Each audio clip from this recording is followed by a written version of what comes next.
আর আমার বলা উচিত হবে না।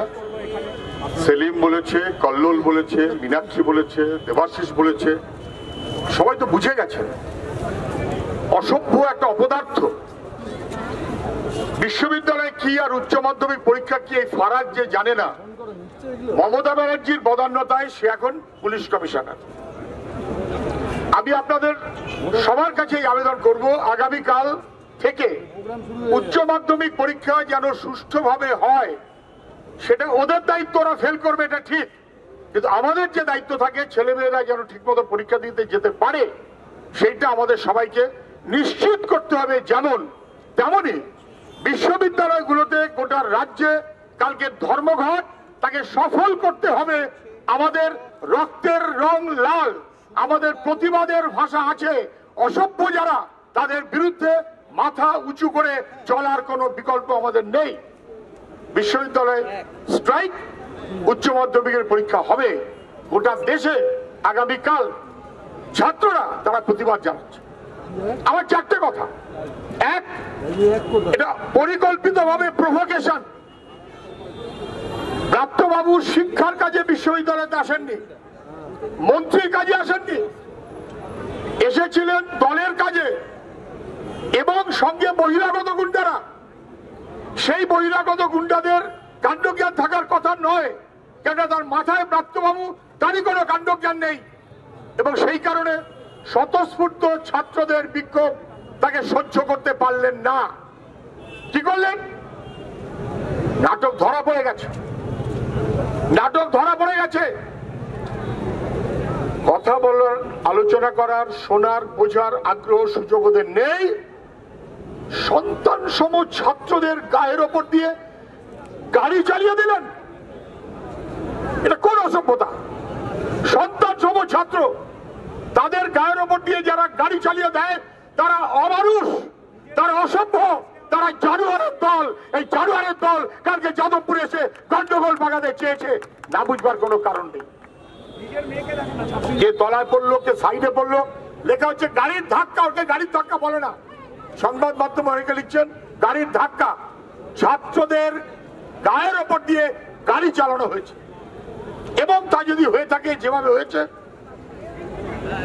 মুখ্যমন্ত্রী তার নির্দেশে শিক্ষামন্ত্রী নাটক করেছেন।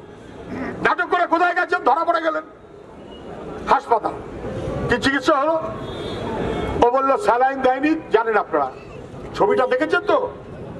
তৃণমূলের নেতারা খবর পেয়ে আসছেন, কি ব্যাপার, শিক্ষামন্ত্রী অসুস্থ হয়েছে, মাঝ রাস্তা সব ফিরে গেছে, উনি ঢুকেছেন আর বেরিয়ে গেছেন, মাঝখানে একটা বিপি, ব্লাড প্রেশার। কোন ছাগল ছাড়া কেউ মনে করে না যে ব্লাড প্রেশার যখন মাপা হবে তখন ফোনে কথা বলা যায়। এটা ছাগল ছাড়া কেউ বুঝতে পারে না, কেউ মানতে পারে না। এই ছাগলের দল ধরা পড়ে গেছে, নাটক ওদের ধরা পড়ে গেছে। এবং আমি নিশ্চিতভাবে বলতে চাই, লখিমপুর খেরির ঘটনার মতন সমানভাবে জঘন্যতম, ওটা কৃষকের ওপরে গোটা দেশ আপত্তি করেছিল, তৃণমূলের নেতা নেত্রীরা আপত্তি করেছিল, আমরাও আপত্তি করেছিলাম। আর এখানে শিক্ষা কেন্দ্রে বিশ্ববিদ্যালয়ের ছাত্রদের গায়ের ওপর দিয়ে গাড়ি চালিয়ে দিয়েছেন। গাড়ির মালিককে? মুখ্যমন্ত্রী। ট্যাক্সের গাড়ি মালিককে? মুখ্যমন্ত্রী। গাড়ির সওয়ারিকে? তিনিও তার মালিক মুখ্যমন্ত্রী। মুখ্যমন্ত্রী আপনি রেসপন্স করুন, হয় বলুন যা হয়েছে বেশ হয়েছে। একটা বাহাদুর মন্ত্রী বটে আমার ব্রাত্য বসু, ছাত্রদের গায়ের ওপর দিয়ে গাড়ি চালিয়ে দিয়েছে। আপনার দুটো পোস্ট ফাঁকা, পুলিশ মন্ত্রী বলে কার্যত কেউ নেই, ওটা বকলমে আপনি। স্বাস্থ্যমন্ত্রী বলেও কার্যত কেউ নেই, বকলমে আপনি। ব্রাত্য বসু ছাত্রদের ওপর দিয়ে গাড়ি চালিয়ে এত ভালো কাজ করেছে, ওকে পুলিশ মন্ত্রী এবং স্বাস্থ্যমন্ত্রী হিসেবে প্রমোশন দিন। ওটাই বোধহয় আপনার কাছে মানুষের এখন একমাত্র পাওনা হতে পারে, আর কোনো পাওনা নেই। আর নচেত বলুন, লখিমপুরে সেখানে যেমন গাড়ি চালিয়ে দিয়ে অন্যায় করেছে, মোদিজি তার পাশে দাঁড়িয়েছে। এখানে গাড়ি চালিয়ে অন্যায় করেছে বলে গ্রেফতার করুন। এই দুইয়ের বাইরে তৃতীয় কোনো কথা হতে পারে না। এই বিক্ষোভ চলবে। ওরা নাকি এফআইআর দেবে না, এফআইআর ওদের বাবা নেবে। পুলিশের বাবা এফআইআর নেবে, না দিয়ে কোনো উপায় নেই। প্রয়োজনে সব থানাতে আমরা এফআইআর করব, সব থানাতে প্রয়োজনে ইমেলে এফআইআর করা যায় তাই করব, না হলে কোর্টে দেখা হবে। প্রাপ্তবাবুর ডাক এসেছে, প্রাক্তন চ্যাটার্জির সঙ্গে পাশাপাশি দুই শিক্ষামন্ত্রী থাকবেন, এই ব্যবস্থাকে নিশ্চিত করাটা আমাদের কাজ।